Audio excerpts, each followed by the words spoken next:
Vitória da Conquista registrou mais um óbito por Covid-19 no município. Número de casos de sífilis aumentou na última década. Mulheres vassoureiras de Jequié sustentam famílias com atividade pouco reconhecida. E mais, você vai ver o quarto episódio da série Orgulho de Ser. Quinta-feira, 1º de julho, o ESB Notícias está começando.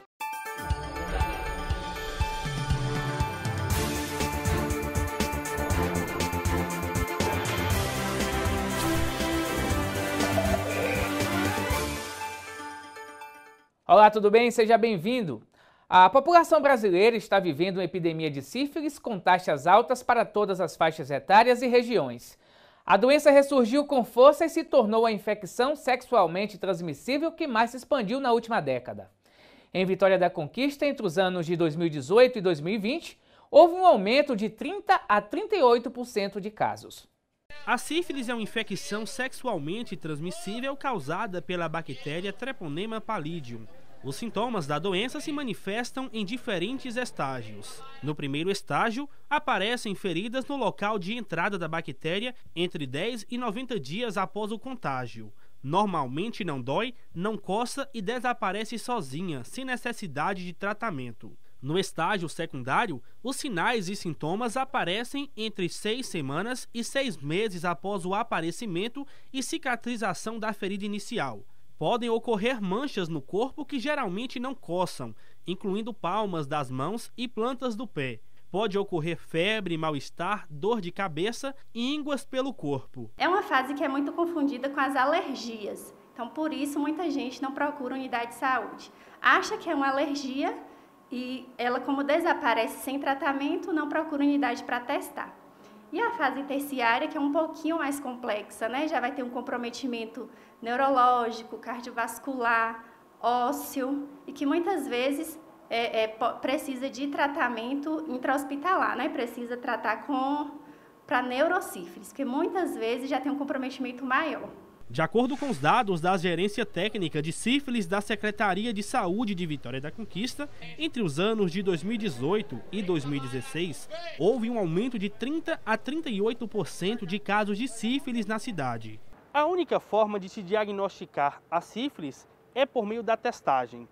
O teste é feito com a amostra do sangue do paciente e entre 5 e 15 minutos o diagnóstico está pronto. Os testes estão disponíveis em todas as unidades de saúde da cidade e também no CAAV. Tão logo o resultado confirme os sintomas, o tratamento clínico é iniciado com a penicilina benzatina. Este é o único medicamento capaz de prevenir a transmissão vertical. Antes, essa testagem, esse tratamento era centralizado no CAAV, o Serviço de Referência em ST/AIDS. A gente vendo a necessidade da população, né, de dificuldades de acesso ao serviço centralizado, houve a necessidade de descentralizar. Então, hoje, todas as unidades de saúde do município têm teste rápido para a testagem da sífilis e a penicilina para o tratamento.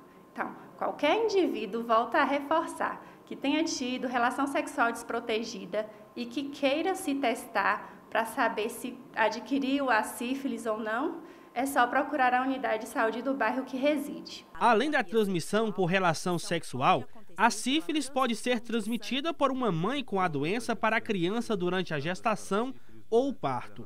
Essa transmissão de mãe para filho é chamada de sífilis congênita, que pode se manifestar logo após o nascimento da criança, durante ou após os primeiros 2 anos de vida do bebê. A mãe, ela é tratada ainda na atenção básica durante o pré-natal, né? E aquelas que fazem pré-natal na rede privada, elas são referenciadas para o CAAV ou para as próprias unidades de saúde do bairro que moram.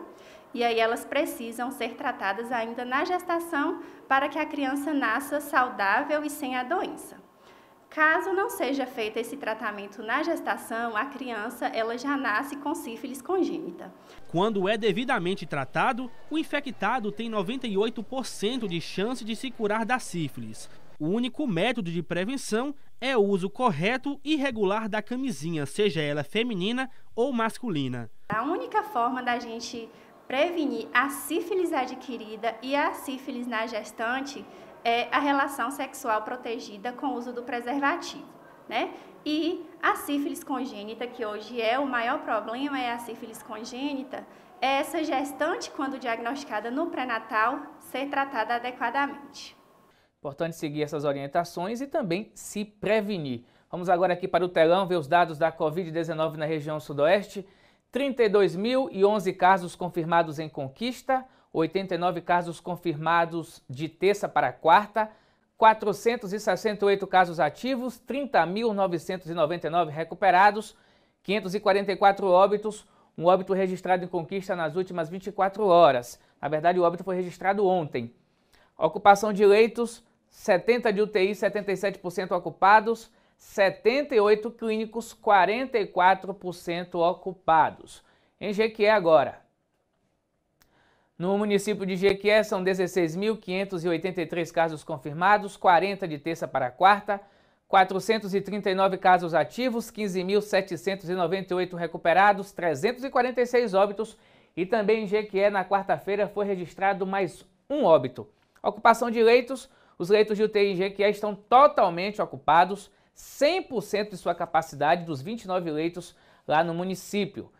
Os leitos clínicos são 58, está em 55% a taxa de ocupação de leitos em Jequié. Agora sim, vamos ver Itapetinga. Itapetinga são 4.884 casos confirmados, 8 casos confirmados de terça para quarta, 72 casos ativos, 4.687 recuperados, 125 óbitos. Vamos mudar de assunto, falar de solidariedade. Neste período de inverno, várias pessoas se unem e realizam campanhas para ajudar famílias em vulnerabilidade social para enfrentar a estação. Em Brumado, membros de uma igreja estão organizando uma campanha do agasalho. O repórter Gabriel Pires conversou com um dos organizadores. Olá, Tiago. Olá a todos que nos acompanham aqui no ESB Notícias. A gente está no inverno e nos últimos dias as temperaturas caíram bastante. E é nessa hora que a gente tem que ter um olhar ainda mais especial para as pessoas carentes, moradores de rua. Por isso, lá na cidade de Brumado, há 10 anos, a Igreja Batista Missionária realiza a campanha do agasalho e também o Sopão Solidário. A gente está aqui com o Jefferson Lopes, que é um dos organizadores dessa ação. Jefferson, eu queria que você falasse sobre essa campanha que vocês realizam lá em Brumado, de auxílio a essas pessoas carentes. É verdade. A gente já vem fazendo há bastante tempo esse trabalho, né? E aí, com o início da pandemia, nós intensificamos esse trabalho. A cada 15 dias, a gente sai para entregar 80, 100 pratos de sopa. E agora, no inverno, nós intensificamos também a campanha do agasalho, onde nós encontramos famílias carentes que nós doamos o agasalho para amenizar um pouco o sofrimento e o frio que o pessoal tem enfrentado aí. E para quem quiser doar, quem está nos acompanhando, quem quiser doar, como é que faz? Bom, a gente tem um telefone da Secretaria da Igreja. E eu tenho também o meu e nós temos também da assistente social Leila Queiroz. Eu vou estar passando aqui. Você pode entrar em contato com a Secretaria ou com o meu. O meu é 77 998 20 14 16. É Zap. O da Secretaria da Igreja é o 77 998 30 03 87. Ou então, a pessoa que quiser pode ir na própria secretaria e deixar a doação lá. Então, pessoas de Brumado, pessoas de outras cidades podem doar, fazer essa contribuição para auxiliar essas pessoas carentes nesse período de inverno. Isso. Na verdade, as doações de início surgem dos irmãos da igreja. Os irmãos da igreja que doam. Mas nós estamos com um projeto de ampliar. Nossa ideia é ter um estoque maior. Por exemplo, nós entrega de 15 em 15 dias. Se a gente tiver um estoque maior de doação, a gente pode entregar toda sexta-feira, uma vez por semana. Então, a gente está à procura desse trabalho, de não só os irmãos da igreja, mas que todas as pessoas de Brumado, da região sudoeste possam estar doando. Então é a união aí para auxiliar as pessoas mais carentes. Jefferson, muito obrigado por sua entrevista aqui no ESB Notícias. Está aí, pessoal. Importante nesse período de inverno, você que tem uma manta, uma blusa de frio que não usa mais, um agasalho, uma coberta, doar para instituições como essa que a gente falou aqui agora e outras que estão fazendo campanhas de agasalho nesse período de inverno. Tiago, volto com você. Um gesto bonito que necessita da ajuda e colaboração de todos. Ajude você também. Obrigado, Gabriel. Valeu pelas informações. E está chegando agora o Minuto Olímpico com as curiosidades dos Jogos Olímpicos que neste ano vão acontecer em Tóquio.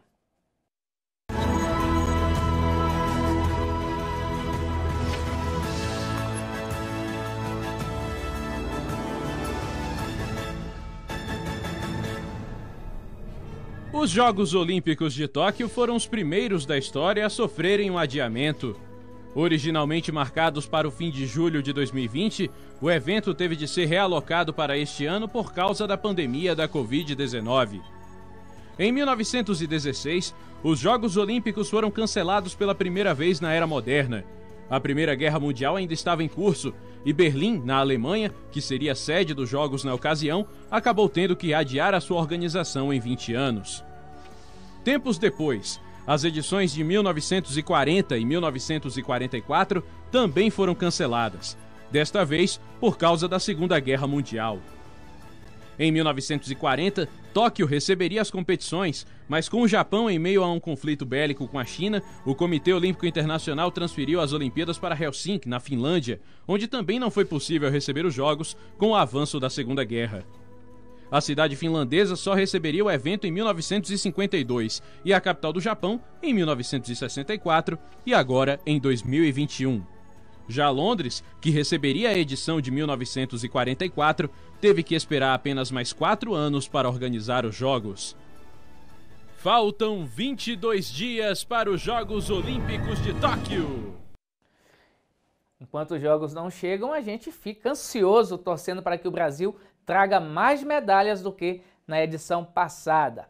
É hora agora de falar sobre o tempo. As temperaturas continuam baixas em Vitória da Conquista, podendo atingir 14 graus no final de semana. Vamos ver na previsão do tempo para a Conquista e outras cidades da região sudoeste.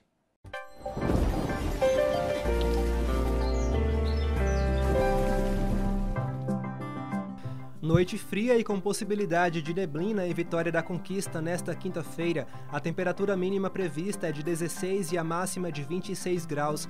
Já para esta sexta-feira, o tempo segue nublado e tem possibilidade de neblina durante a noite. A mínima prevista é de 16 e a máxima de 23 graus. Sábado, com sol entre muitas nuvens ao longo da manhã e à tarde, tempo parcialmente nublado. À noite, também com período nublado. A menor temperatura será de 14 e a maior de 23 graus. Já para outras cidades da região sudoeste, tem possibilidade de chuva nesta quinta-feira. Na cidade de Itapetinga, o tempo segue nublado e tem possibilidade de chuva ao longo do dia e à noite. A menor temperatura será de 16 e a maior de 26 graus. Em Jequié, sol e aumento de nuvens de manhã, pancadas de chuva à tarde. À noite, o tempo fica aberto. A mínima prevista é de 17 graus e a máxima de 30 graus. Na cidade de Anagé, tempo parcialmente nublado. Os termômetros vão variar entre 21 e 27 graus. E depois do intervalo você vai ver o 4º episódio da série Orgulho de Ser e também história de mulheres vassoureiras, lá de Jequié, que sustentam famílias com atividades ainda não reconhecidas. Essa atividade vassoureira ainda não é reconhecida e as mulheres lá em Jequié estão sustentando sua família. A gente vai contar aqui essa história. Já a gente volta, rapidinho.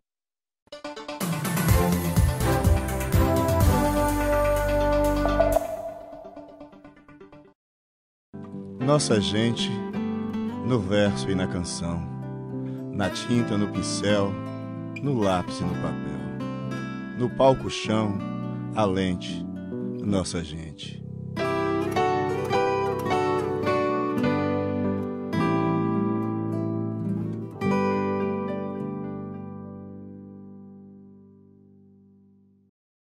Ela se expõe demais. O chefe deve estar pegando ela. Ele bateu, mas ela provocou. Ela só pode estar de TPM. O machismo impregnado na sociedade diminui as mulheres e pode até acabar em violência. Já passou da hora de mudar sua atitude. O machismo é cultural, a mudança também. Liberte-se. Respeita as minas. Governo do Estado. Bahia, aqui é trabalho.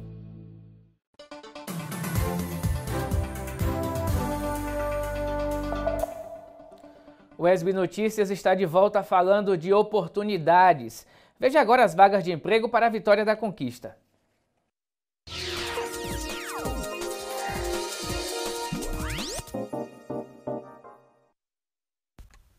O Cine Bahia está ofertando vagas de emprego para açougueiro, alinhador e analista de desenvolvimento de sistemas.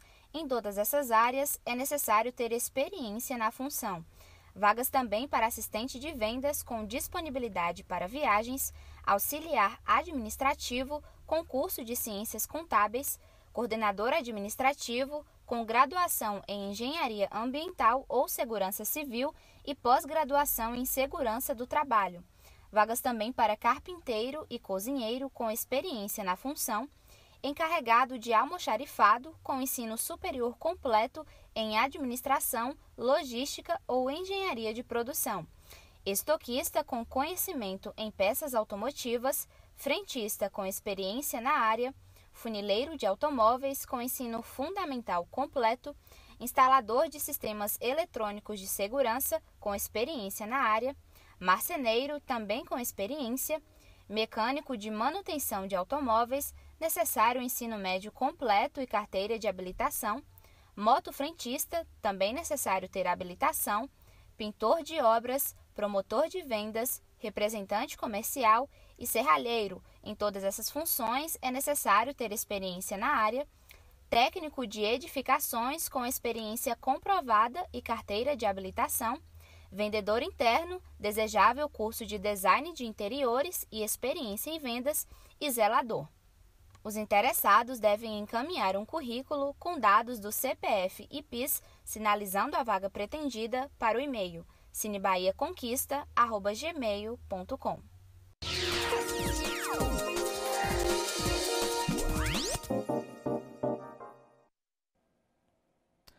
Mulheres de Jequié têm sustentado as famílias com uma atividade que ainda não é reconhecida. A atividade é chamada de vassoureiras. Para elas, a produção de vassouras artesanais de ouricuri é mais do que uma fonte de renda. É também uma forma de manter viva a tradição, que vem sendo passada de geração para geração.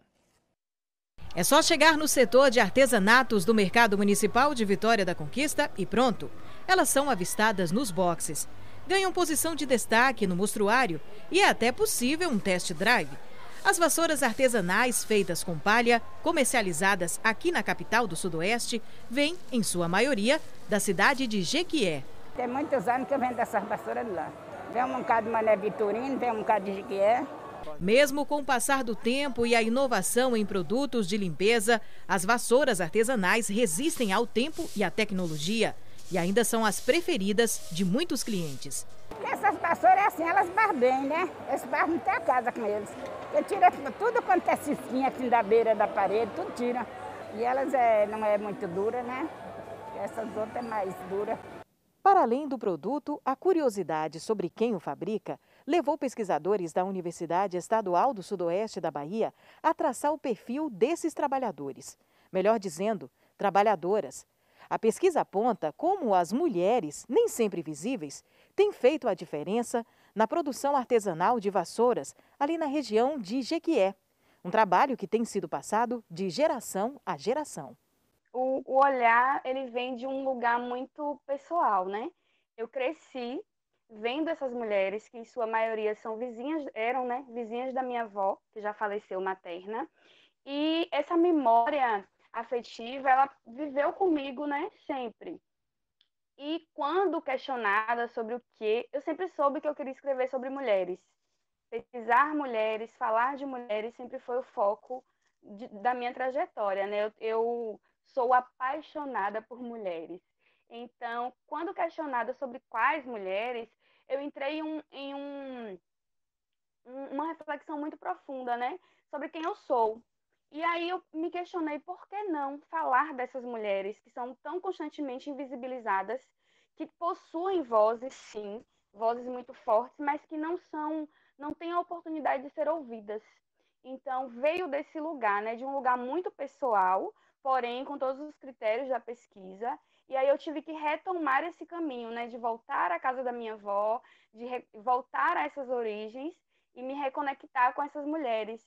e percebi que elas têm muito a dizer, as suas histórias são muito fortes, e daí nasce toda a pesquisa. A pesquisa aponta que, apesar de serem protagonistas na fabricação do produto, as mulheres ainda não são vistas como tal. Essa questão que eu sempre digo, as mulheres que ainda vivem num mundo que ainda é dos homens, né, é uma perspectiva minha de outras pesquisas, né, de outras investigações, e que a gente faz toda essa comparação, né, da mulher no público e no privado. Né, a ideia de que no privado as mulheres podem trabalhar, não no público. Né? No público elas são vistas como ajudantes, como auxiliares e nunca como protagonistas do processo. Mas o fato de estar cada vez mais ocupando espaços que antes só pertenciam aos homens mostram que a mulher está no caminho certo, na busca do seu protagonismo. Acho que nós estamos no caminho certo, né? Quando as mulheres invadiram as universidades, invadiram os blocos de saber, né? No sentido da perspectiva de pesquisar, de buscar e de entender tudo isso. Porque também não basta saber, preciso perceber onde está nesse momento. Aí que entra o trabalho da ISIS, porque as mulheres da ISIS são mulheres que foram impedidas de irem para a escola para trabalhar, né? Então, é uma forma de que o mundo patriarcal faz conosco.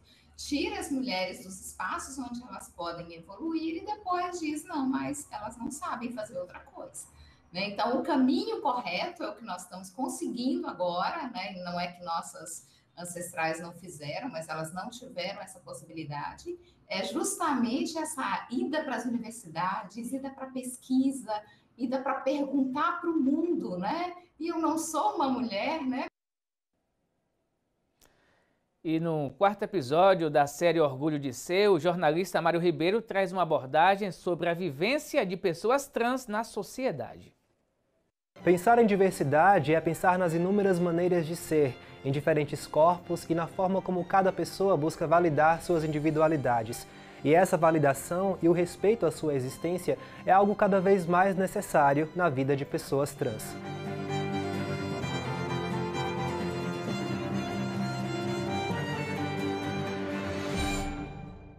Pessoas trans sempre existiram, e a visibilidade que muitas delas vêm alcançando nas últimas décadas tem ajudado a fomentar os debates sobre esse tema que ainda soa desconfortável para muita gente. A possibilidade de essas pessoas poderem vivenciar sua sexualidade e sua identidade longe de conceitos estritamente biológicos tem gerado discussões na medicina e, sobretudo, na sociedade. Quando nós falamos de pessoas trans, nós não estamos mais falando do aspecto biológico, né? Isso gera uma certa tensão entre inclusive dentro da sociedade para o entendimento sobre isso, porque muito do preconceito que existe na sociedade diz respeito a uma espécie de gramática biológica que ditaria o que seria o normal e o que seria o patológico. E o que o normal seria, segundo essa ótica, né, aquilo que define tanto os homens quanto os animais, ou seja, o sexo biológico em que nós teríamos, então, que cumprir essa função, imaginando que o sexo seria, na verdade, uma via de perpetuação da espécie e de reprodução. Mas nós sabemos que não é bem assim, né? Então, os humanos, quando eles deixaram, de certa forma, nós saímos um pouco da natureza, nós não saímos completamente, naturalmente, mas quando nós emergimos para o mundo da linguagem, nós criamos uma outra organização do mundo, que é o mundo da fantasia, da criação, e aquilo que definia o que era a sexualidade deixou de ser estritamente biológico e passou, então, para esse novo campo. Então, as pessoas podem se reconhecer de diversas formas, e isso, muitas vezes, nos leva a um certo impasse na medicina durante muito tempo, porque ela não soube durante muito tempo, não soube lidar com isso. E a psiquiatria tampouco. Muito da discussão atual se diz que agora ninguém sabe quem é homem, quem é mulher, como se isso fosse uma grande novidade. Na verdade, as pessoas trans já sempre existiram, só que elas sofriam caladas, né? Não existia o espaço para que elas se manifestassem tal como são. E agora, felizmente, esse espaço começa a surgir, né, aos trancos e barrancos, porque existe muita discussão e muita reação a isso, né?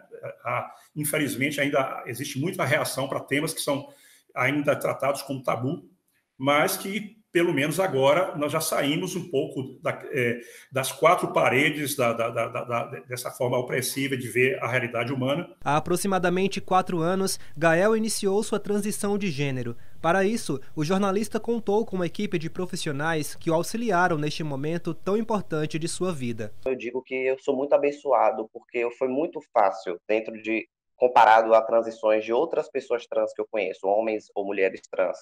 Eu tive muito amparo, eu já era maior de idade, né? É importante falar isso também, né? Eu já estava num momento de vida pós-universidade, entendeu? Então, assim, para mim foi uma questão mais fácil de poder lidar, porque eu já tinha toda essa questão de conhecimento sobre o tema, sobre o que iria acontecer na minha vida. A transição de Gael pôde ser acompanhada por seus seguidores nas redes sociais. Os registros de todo o processo são, acima de tudo, uma forma que ele encontrou para informar e ajudar outras pessoas trans. Se eu não falar sobre a transição de gênero, quem é que vai falar por mim? Hoje eu cheguei num ponto da minha transição que eu me sinto transicionado. Eu me sinto transicionado hoje.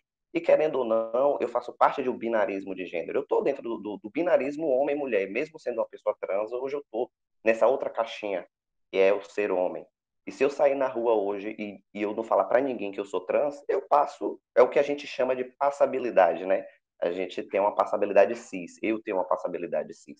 Então, se eu não falar sobre a transição, em que momento da minha vida eu vou falar? Então, eu acabei usando o Instagram para poder refletir sobre essas questões, que eu não tenho espaço em outros locais, né? Então, eu aproveito da internet, boto lá, compartilho minha experiência para atrair justamente outras pessoas que estão na mesma posição que eu, e também ajudar, obviamente, né? Que eu falo, eu me ajudo, porque eu estou ali desabafando, estou entrando em contato com outra pessoa, e também estou ajudando o outro amiguinho lá do outro lado da tela. Apesar dos debates cada vez mais atuais e dos diversos avanços no que diz respeito aos direitos das pessoas trans na sociedade, o Brasil registra a maior taxa de mortes de travestis e transexuais em todo o mundo. Em 2020, foram 175 travestis e mulheres transexuais assassinadas, uma alta de 41% em relação ao ano anterior, quando foram registrados 124 homicídios. Uma triste realidade que assombra a vida de milhares de pessoas. A minha fala é atravessada pelo fato de eu ser branca, pelo fato de eu estar num curso superior, no ensino superior. Então isso já me coloca numa situação de privilégio, onde muitas das violências que outras pessoas trans passam, eu não passo. Mas também passo por muitas outras. A sensação que eu tenho é de um medo frequente. Seja de dia, seja de noite, seja num lugar dito como seguro, seja um lugar que é dito como não seguro. Pode virar uma estatística a qualquer momento. Isso é uma coisa que é muito frequente. E esse medo de estar incomodando as pessoas, isso é uma coisa que acontece muito. Como existe essa repulsa da sociedade por nós somos trans, toda vez que eu entro em algum lugar ou que eu afirmo quem eu sou em algum lugar, eu sempre tenho esse medo de estar incomodando. Porque é isso, né? Me ensinaram de que ser trans é ser um corpo incômodo no espaço. Gabi é artista, cantora de uma banda de rock conquistense. Foi no palco que ela encontrou um espaço seguro para se fazer ouvir, fortalecendo seu processo de autoconhecimento e de afirmação da sua identidade. O palco tem esse poder magnético de toda pessoa que está em cima do palco, as pessoas acreditam e botam fé no que aquela pessoa está dizendo. E comigo foi muito disso. O palco me dá um lugar O palco dá uma validade para minha fala que eu não percebo em outros lugares. Né? O fato de eu estar em cima do palco me garante que eu seja escutada. Fora dele isso não acontece. E o mais legal é que eu faço isso cantando rock, o que é uma coisa muito legal, porque o rock ele tem esse grito, né? Ele tem essa força para bater o pé e dizer eu sou aqui, estou aqui. Gael e Gabi são pessoas trans que vivem realidades distintas. No entanto, compartilham a luta pelo direito de serem quem são. Uma luta diária que atravessa outras vidas na busca constante por direitos e felicidade. Eu sempre luto por aquele homem trans que está ali na linha de frente. Eu gosto sempre de falar isso. Eu gosto de lutar por aquela mulher trans que é a linha de frente lá do LGBT como um todo. Porque se o direito dela tiver assegurado, o meu também tá. É dessa forma que eu penso. Se eu for lá lutar por aquele homem trans que é afeminado, que não quer, sabe, que quer ter o cabelo grande, que quer pintar a unha, se eu lutar por esse cara, eu sei que o meu direito está assegurado também. Mas se a gente ficar escondido, se a gente ficar dentro do armário, que é o que a gente fala, né, tudo vai ser pior. Porque você não vai estar sendo quem você é.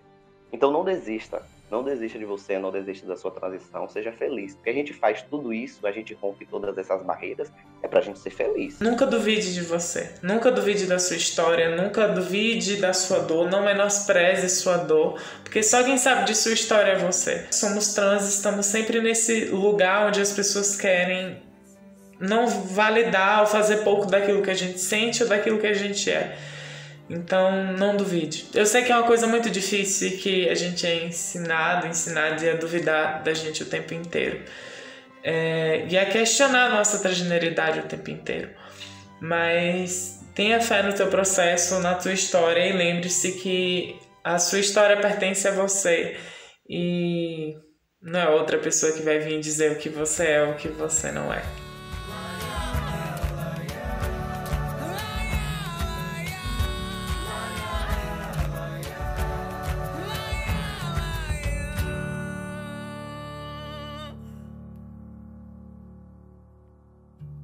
Entristece saber de tanta gente em ambulatório É sempre importante reforçar que todas as pessoas merecem respeito e merecem viver suas vidas, suas individualidades em segurança. E o ESB Notícias termina aqui. Para rever os nossos telejornais, acesse o nosso canal no YouTube. Obrigado pela companhia, se cuide, use máscara, vacina sim. Até mais.